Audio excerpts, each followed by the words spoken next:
আসসালামু আলাইকুম এভরিওয়ান, কি অবস্থা সবার, কেমন আছেন? আজকে একটি ব্লাউজ কাটিং করব, কাপড় নিয়ে চলে আসছি। তো চলুন ব্লাউজটি কাটিং করা যাক। প্রথমত আমি কাপড়টিকে খুলে নেব। আমার ব্লাউজের লম্বা হচ্ছে 16 ইঞ্চি, আমি 2 ইঞ্চি বাড়তি নিব। আমি কাপড়টাকে এভাবে ভাঁজ করে নেব। আমার ব্লাউজের লম্বা হচ্ছে 16 ইঞ্চি, আমি 2 ইঞ্চি বাড়িয়ে 18 ইঞ্চি নিয়েছি। এখন আমি ফুটের মাপে চলে যাব। আমি ফুট নিব হচ্ছে 6.5 ইঞ্চি, মোহরা নেব আমি 6.5 ইঞ্চি। বডির মাপ হচ্ছে আমার 40, 4 ভাগের 1 ভাগ নিব আমি 10 ইঞ্চি। আর নিচে হচ্ছে আমি কোমর নিব হচ্ছে 8.5 ইঞ্চি। এখানে আমি এটাকে মিলিয়ে দেব। চিকেনের জন্য নিয়েছি নিব আমি 1/2 ইঞ্চি। মোহরার শেপটা দিয়ে দেব। এটা আমি ডিজাইনার ব্লাউজ তৈরি করব, এখন কাটিং করে নেব।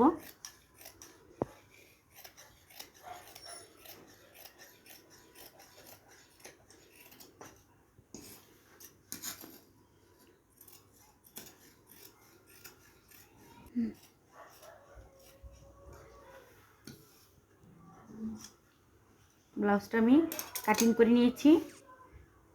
আমি ডিজাইনার ব্লাউজ তৈরি করব। এইখান থেকে আমি আমার শেপটা দিব, বডির যে শেপটা আসবে এই জায়গা থেকে আমি কোমরের দিকে এভাবে চিকেনটাকে নামাবো, এভাবে সেলাই করে দিব। তো এখন আমি হাতাতে চলে যাব। আমি হাতার কাপড়টা বিছিয়ে নিয়েছি 2 পার্ট করে। এখন আমি এটাকে 4 পার্ট করে নিব। আমার হাতার লম্বা হচ্ছে 16 ইঞ্চি। 16 ইঞ্চিতে আমি মার্ক করে নিব। আমি 2 ইঞ্চি বাড়িয়ে নিব।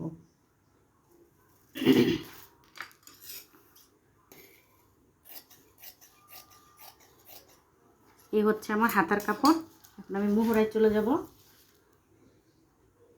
এখান থেকে আমি 2 ইঞ্চিতে মার্ক করে নেব। উপর থেকে আমি এই 2 ইঞ্চি মার্কিংটাকে মিলিয়ে দেব। এভাবে একটা বাহির দিয়ে শেপ করে নেব। এখান দিয়ে আমার সেলাই যাবে। এই হচ্ছে আমার হাতাটা।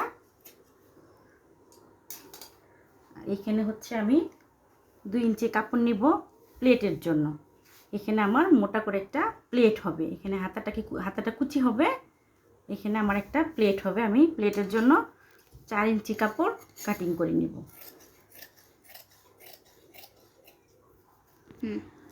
এটা আমার এখানে কুচি হবে। এই প্লেটটা আমি এখানে জয়েন দেব,